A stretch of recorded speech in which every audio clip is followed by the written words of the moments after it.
You are listening to the Level Up Your Gaming Podcast, episode 147. Will AI steal your GM job? In today's episode, we discuss how AI can be used to assist you as a GM. We discuss what AI is good for and what are its limitations. We also discuss how AI can be used to generate details, photos, and even music for your games. If you'd like to participate in the discussion or leave us feedback, you can contact us at levelupyourgamingpodcast@gmail.com or find us on Facebook at facebook.com/levelupyourgaming. If you like the content and want to hear more of the show, subscribe and will ensure you don't miss an episode. New episodes come out almost every Wednesday. Also, please review, tell a friend about the podcast, or share with your gaming group. Now sit back and enjoy the episode.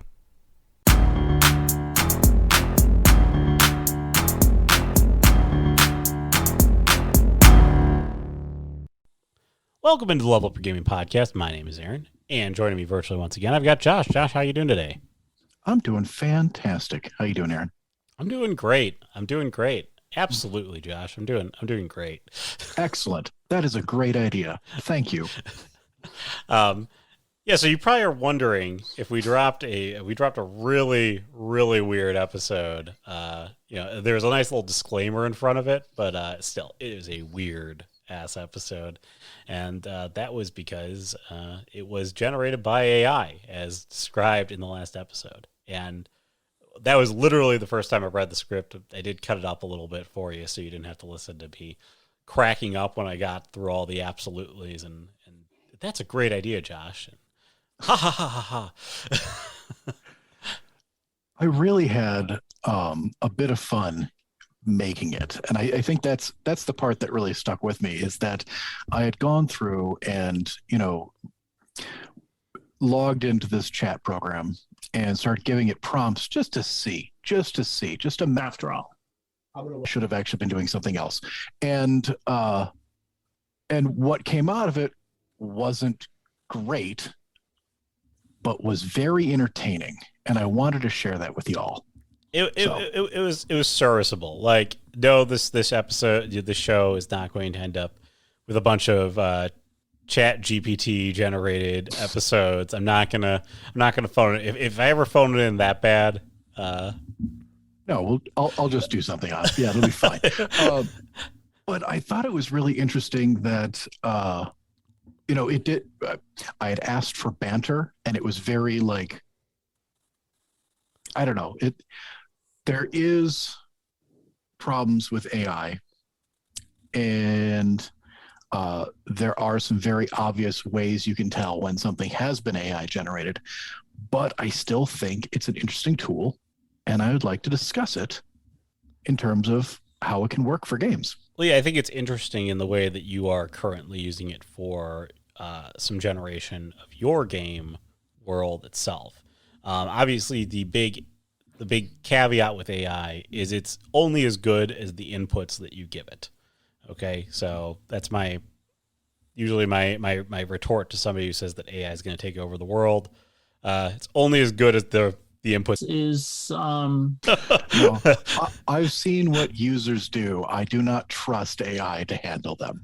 So, anyways, but so that is why I read through that with Josh, you end up with very weird prompts and this kind of repetitive style. It's because it is searching for, it gets better at doing the thing that it's doing the more that you ask it and the more details and the more inputs you provide it. But it is only as good as, again, what you are providing it. So it takes time to have it create a neural network that's like worth its salt to help you out. That being said, if you haven't listened to that AI generated mini-sode, I don't know what you would call it.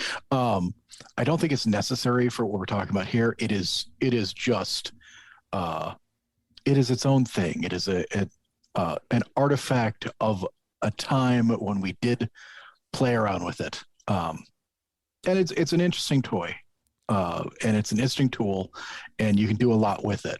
But yeah, you have to understand that it is still a tool and work within those confines.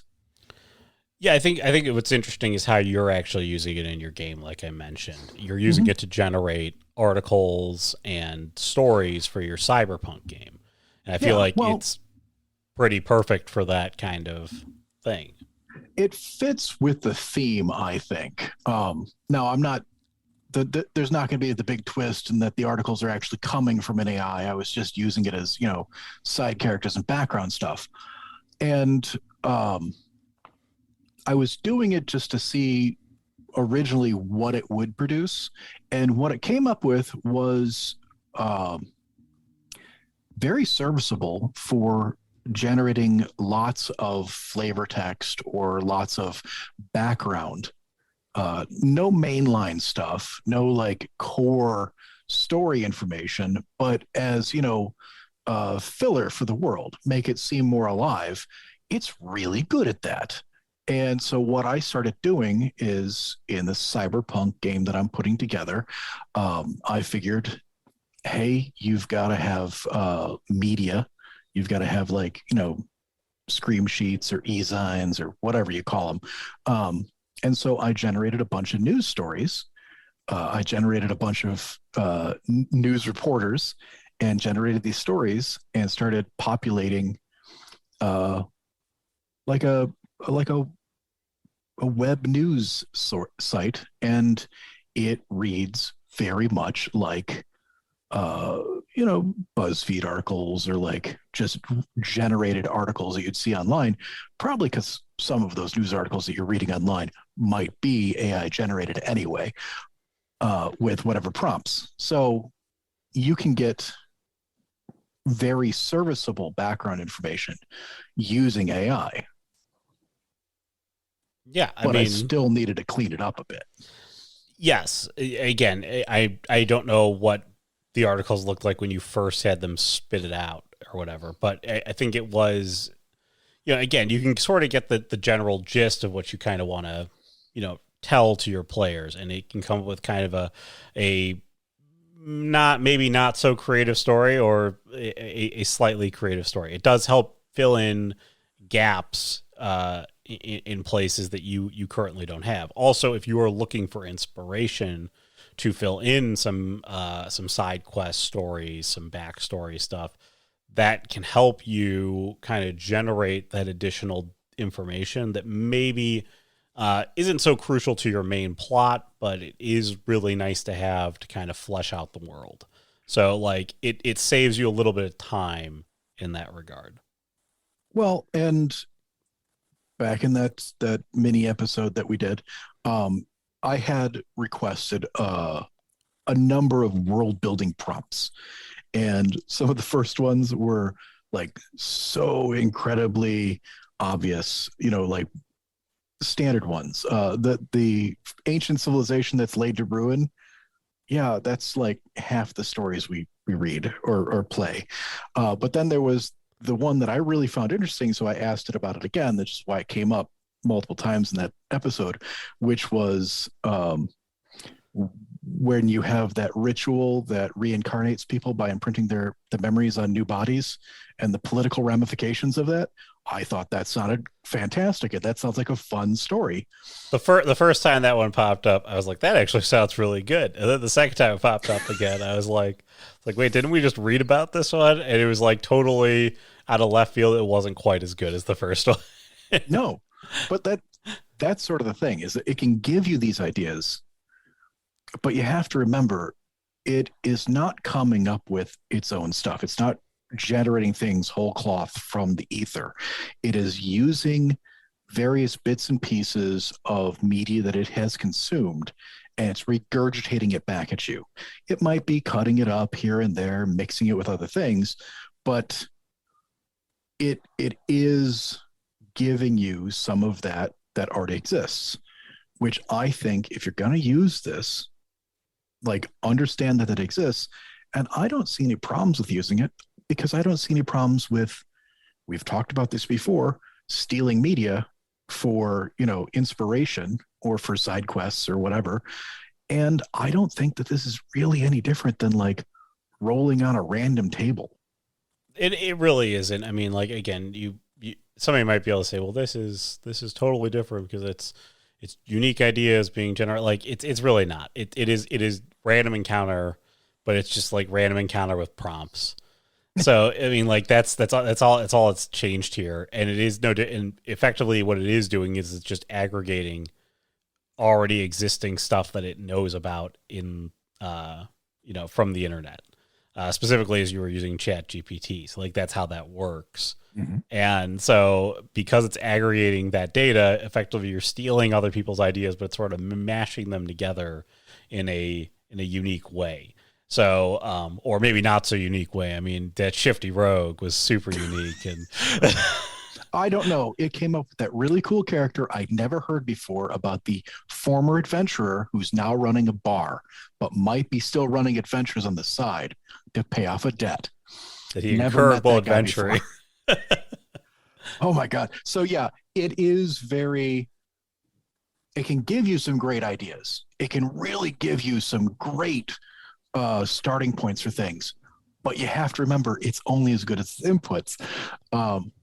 And you if you did listen to it, you're going to hear us say the same thing over and over. Just absolutely, exactly.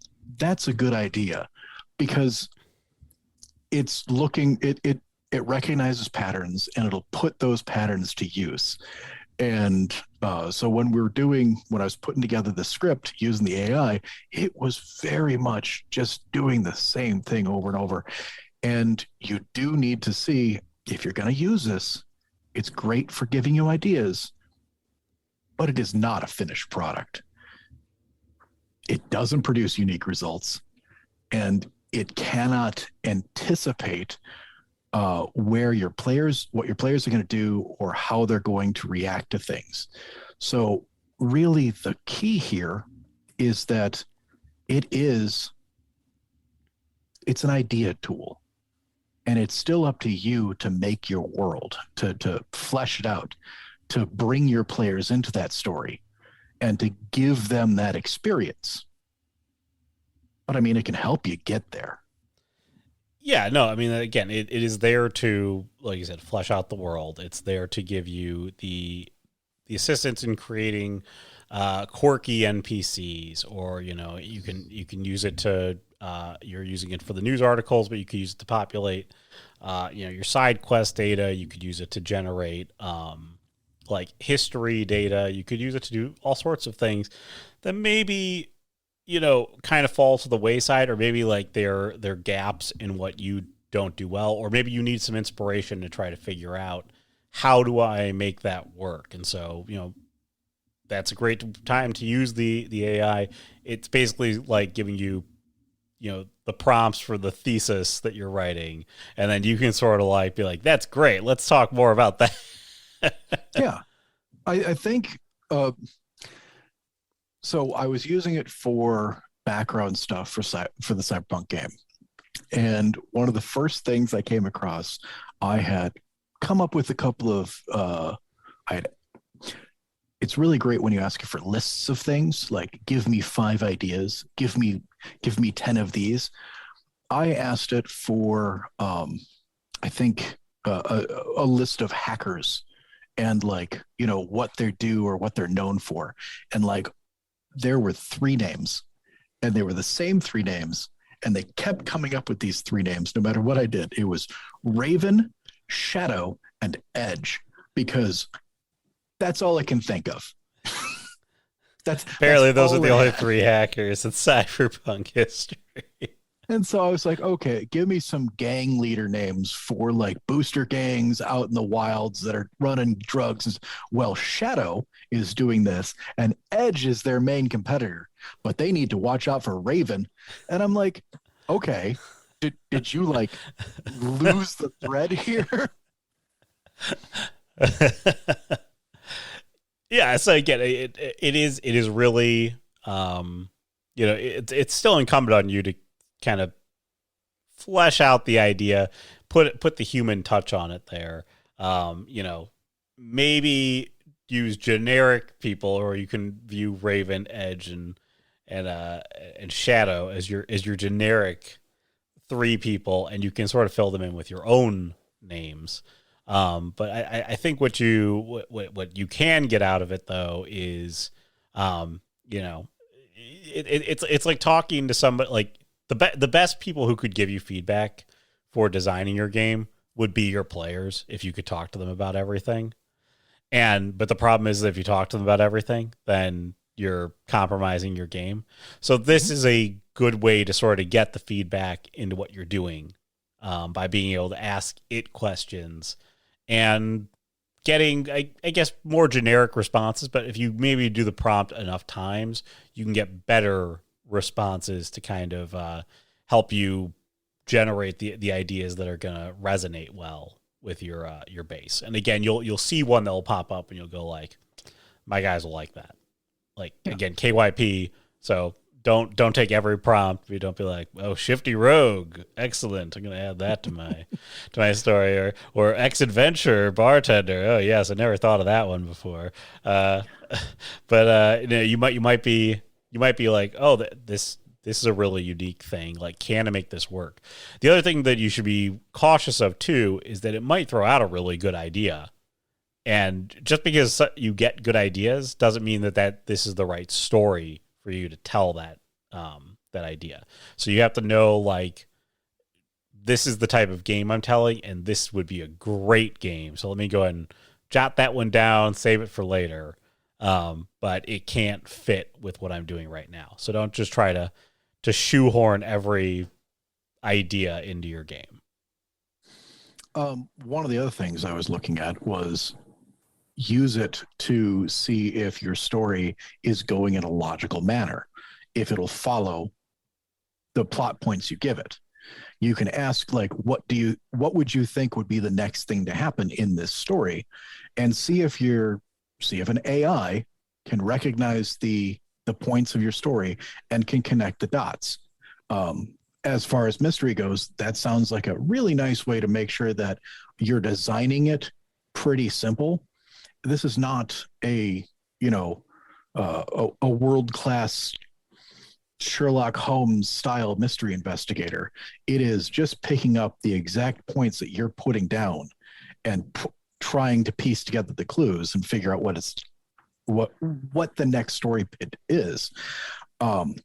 So you can use it to sort of identify, hey, I haven't given enough information here. It doesn't understand what's going on.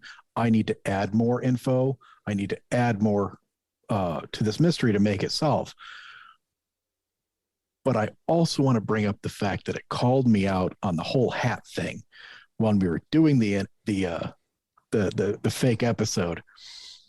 I need to stop making hat jokes because apparently the AI knows about that. And that's a bunch of bull. That's what it's good at. You give it enough and it can learn a couple things about you. So I don't think I put any hat jokes or any comments about that when I was creating it. It was just like, oh, there's banter between two people talking about games. Obviously, it's going to be a hat joke. No more hat jokes. I'm calling it right now.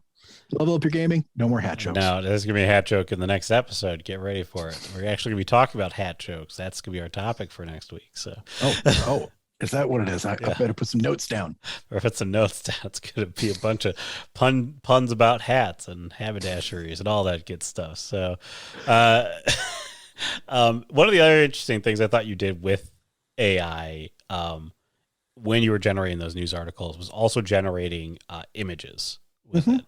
And I know that that's nothing new, but it's another way that you can add flair to your game, especially if you aren't like a great artist. Thankfully AI can sort of do some of the heavy lifting for you. Yeah.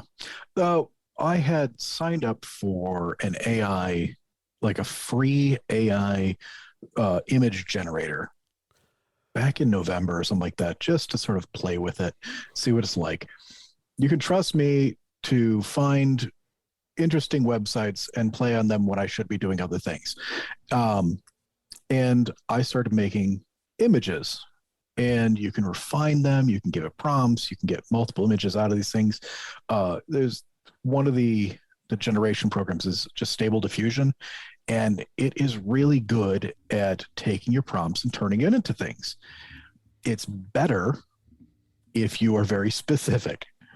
If you give it general stuff, it'll do a passable job. But I found that if you give it a like a genre or a mood, a couple of key phrases, it'll give you like a color palette to work with, and then you can use that as a base to make the other things you want. And I found it really fun to use that and sort of find these things to make images that you can use for character portraits, for NPCs, or for even for the players themselves if they aren't looking to go and find them. I know other people have used This Person Does Not Exist, which is a website that's been around since, I don't know, a long time now, and that generates, photos of people that don't exist. It's just copying bits and pieces from other people and sort of merging them together. So you get some really like realistic looking pictures, or you get some just You get some terrible hellscape pictures. Oh, you get some ones like where did this monster come from? melty face people that just like you hope they don't exist. Or Um, like every now and then it'll grab like four foreheads and it'll like stack them up, and you yeah, it's not perfect. not great, but that's the whole point. I think that's what we're talking about here is that um, it just like a random table that you might roll on in your game. It's a starting point. Don't like leave it all up to the AI. You don't leave it all up to the dice. Uh, you have to like flesh it out. It is still your world. Make it a thing. I came across some other things while I was doing uh, sort of investigating this, writing it up. Was I was looking. So we did text, writing articles, world prompts, NPCs, background stories, side quests. That's fun. Uh, I've been doing art with it for a while, getting pictures, putting things together, backgrounds, logos. That's fun. Images of places too. It's a little weird creating places. Uh, and I had read that they were using it also to do audio, specifically AI generated music and AI generated speech.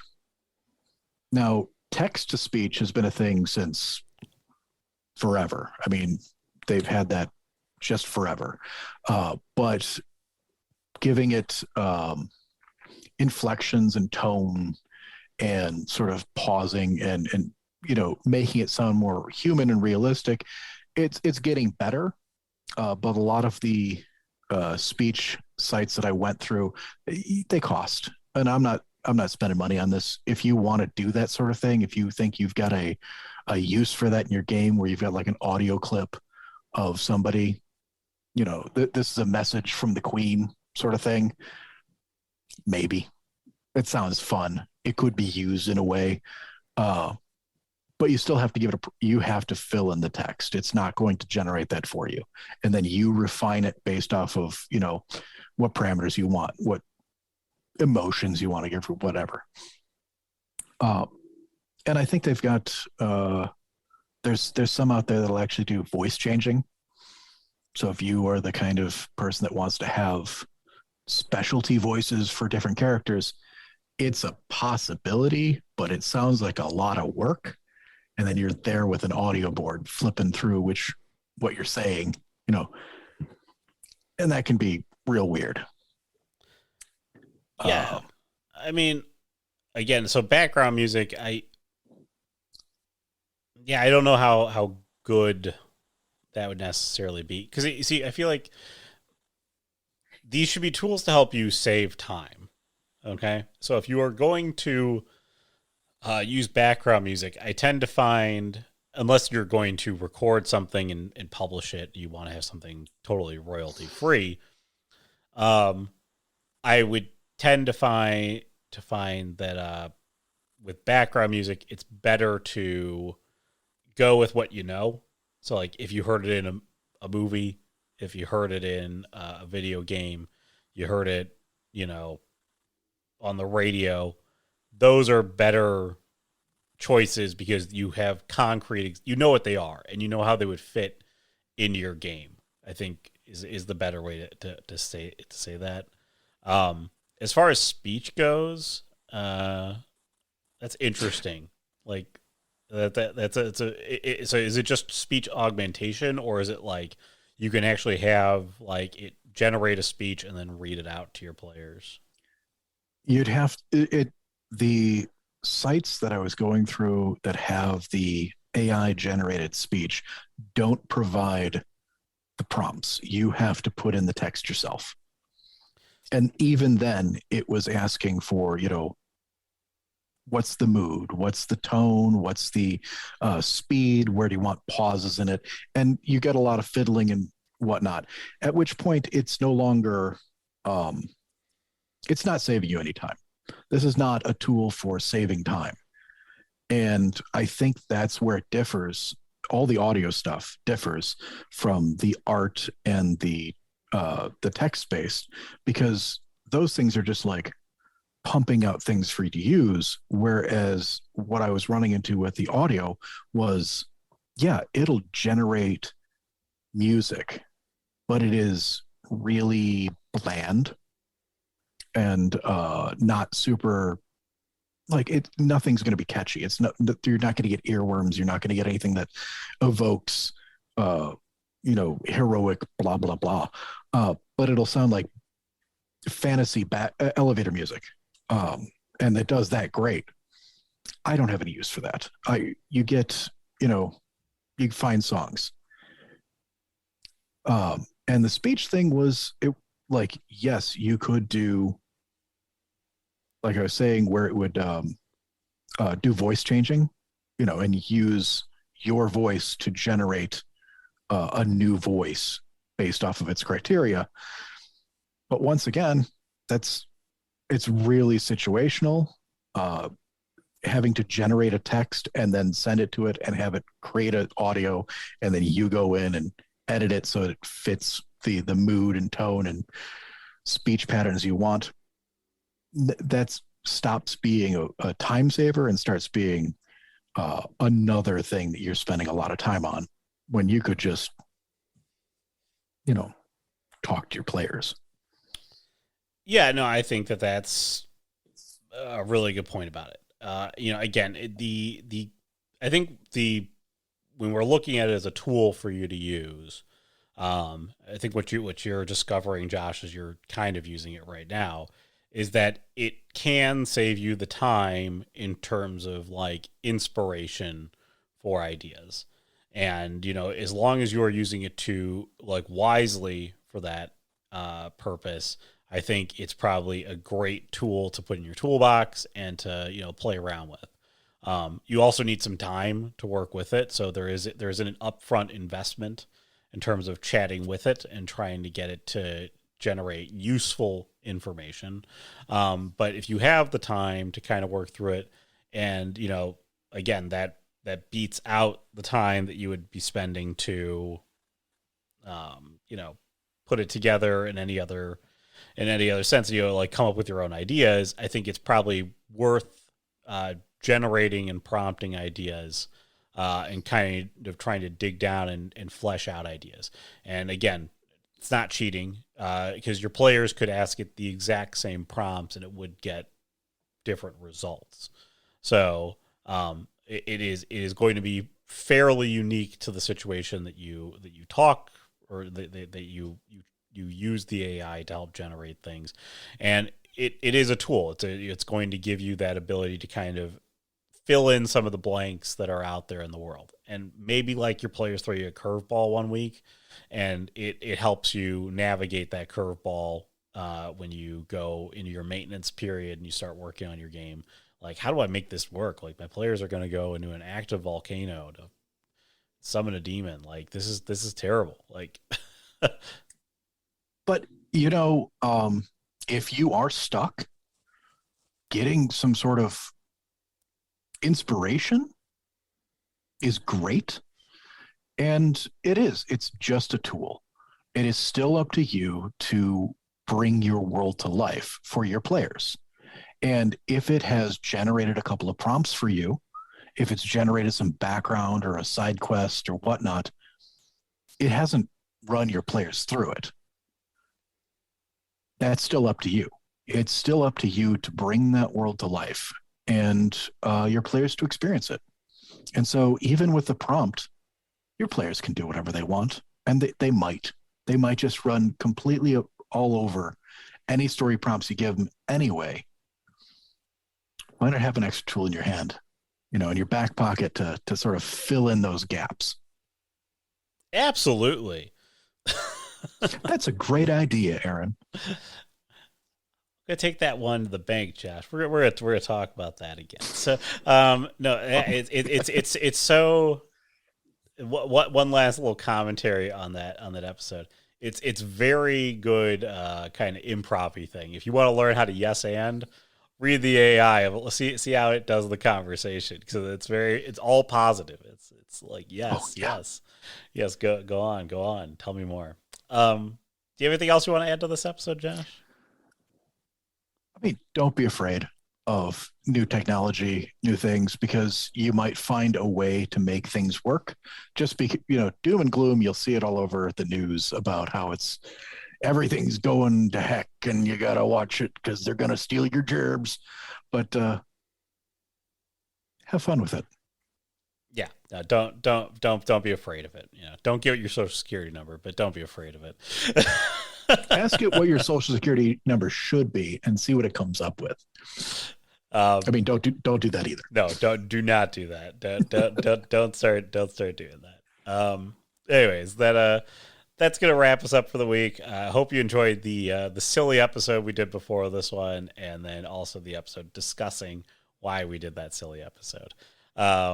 So if you have thoughts on using AI, maybe you've used generators and stuff like that. I know we've talked random generators in the past, but maybe you have also dabbled using like Chat GPT or something similar to try to help generate prompts or work through your ideas. Let us know. levelupyourgamingpodcast@gmail.com or facebook.com/levelupyourgaming. Also, the podcast is on YouTube, so smash the like button there, subscribe to the podcast there, or subscribe to it at your favorite podcast site. Review the podcast, recommend it to a friend, do all those things. Why not both? And that's going to wrap us up for the week. So for Josh, I'm Aaron. Level up your gaming where imagination meets reality. I always got to do that.